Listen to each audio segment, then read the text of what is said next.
ሰላም ጤና ይስጥልን ውድ የአሮማ ሚዲያ ቤተሰቦቻችን የሰዓቱን ዜናዎች እንደሚከተለው እናቀርባለን። አብራችሁን ቆዩ። በሀገራችን የቤት ተከራዮች ለ2 ዓመት ያክል ያለምንም ጭማሪ በተከራዩ መኖሪያ ቤት ውስጥ ተረጋግተው የመኖር መብት የሚሰጣቸውን አዋጅ አጸደቀ። በሀገራችን በሁሉም ከተሞች የሚስተዋለውን ያልተረጋጋና ፍትሃዊ ያልሆነ የቤት ኪራይ ዋጋ ጭማሪ የሚያስቀር እንዲሁም የአከራይና ተከራይን መብት በፍትሃዊነት የሚያስጠብቅ ነው የተባለለትን የመኖሪያ ቤት ኪራይ ቁጥጥርና አስተዳደር ረቂቅ አዋጅ መጽደቁ ተገለጸ። የሕዝብ ተወካዮች ምክር ቤት የመኖሪያ ቤት ኪራይ ቁጥጥርና አስተዳደር ረቂቅ አዋጅን በ3 ድምፅ ተአቅቦ አብላጫ ድምፅ በዛሬው ዕለት አጽድቋል። የከተማና መሰረተ ልማት ሚኒስትሯ ወይዘሮ ጫልቱ ሳኒ ዜጎች ከሚያገኙት ገቢ ከ25 እስከ 30 በመቶ በላይ ለቤት ኪራይ ማዋል እንደማይጠበቅባቸው ገልጸው አንድ ተከራይ ለ2 ዓመት ያክል ያለምንም ጭማሪ በተከራየው ቤት ውስጥ ተረጋግቶ የመኖር መብት የሚሰጠውን አዋጅ ነው ብለዋል። ይህ ረቂቅ አዋጅ ገቢያቸው አነስተኛ ለሆነና የኑሮ ውድነቱ ጫና እያደረገባቸው ላሉ ዜጎች እፎይታን የሚሰጥና የሚያረጋጋ ዜና ነው። ዛሬ ከወደ ቻይና የተሰማውን ዜና ደግሞ አጃኢብ የሚያስብል ነው። በቻይና ጃሊን ግዛት ውስጥ በሚገኝ ሆስፒታል ያሉ ዶክተሮች አስገራሚ የሆነ ክስተት አጋጥሟቸዋል። አንዲት ሴት አስቂኝ ቪዲዮ ለመቅረጽ ስትሞክር እጇን ወደ ወንድ ጓደኛዋ አፍ ውስጥ ትከታለች።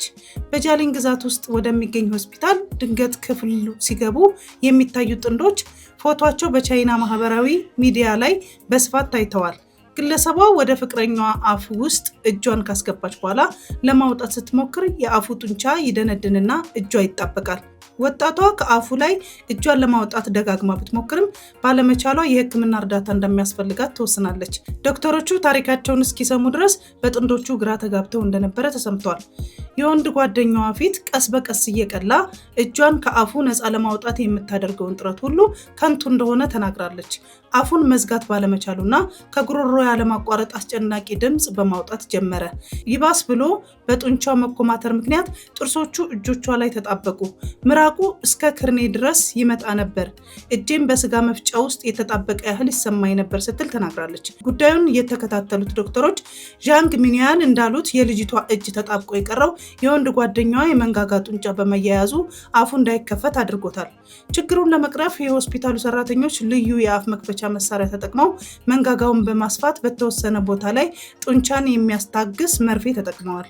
ከ20 ደቂቃ የሕክምና ጥረት በኋላ የወጣቷ እጅ ከፍቅረኛዋ አፍ ውስጥ እንዲወጣ ተደርጓል። አንድ ሰው መንጋጋውን እንዲከፍት ማስገደድ የነርቭ ጉዳት ወይም የመንጋጭላ መበታተን ሊያስከትል እንደሚችል ባለሙያዎች አስጠንቅቀዋል። አንዳንድ ቀልዶች የሚያስከፍሉን ዋጋ አናቅምና ለጨዋታ ብለን የምንፈጥራቸውን ነገሮች ብናስብና ብናስተውል እንላለን። አዲስ እየተገነባ ባለው የኮሪደር ልማት ላይ በግዴለሽነት ጉዳት አድርሳል የተባለ ድርጅት በ510 ሺህ ብር ቅጣት ተቀጣ። በአዲስ አበባ በካዛንቺስ አካባቢ የተሰራው አዲስ የኮሪደር ልማት ላይ በግዴለሽነት ጉዳት ያደረሰ ድርጅት 510 ሺህ ብር መቀጣቱን የአዲስ አበባ ከተማ አስተዳደር ደንብ ማስከበር ባለስልጣን አስታውቋል። ባለስልጣኑ የኮሪደር ልማቱ ላይ ጉዳት ባደረሰው ሜልኮን ኮንስትራክሽን በተባለ ድርጅት ላይ የ500 ሺህ ብር እንዲሁም በሁለት የድርጅት ሹፌሮች ላይ በእያንዳንዳቸው የ5 ሺህ ብር ቅጣት አስተላልፏል። ድርጅቱ የኮሪደር ልማቱን የእግረኞች መንገድ የኮንክሪት ስታምፕ በግዴለሽነት በማውደሙ ነው አስተዳደራዊ እርምጃ የተወሰደበት ተብሏል። ድርጅቱ ከገንዘብ ቅጣቱ በተጨማሪ ያወደመውን የእግረኛ መንገድ ከተቀጣበት ሰዓት ጀምሮ በራሱ ወጪ በመገንባት እንዲያስተካክልም ውሳኔ ተሰጥቷል።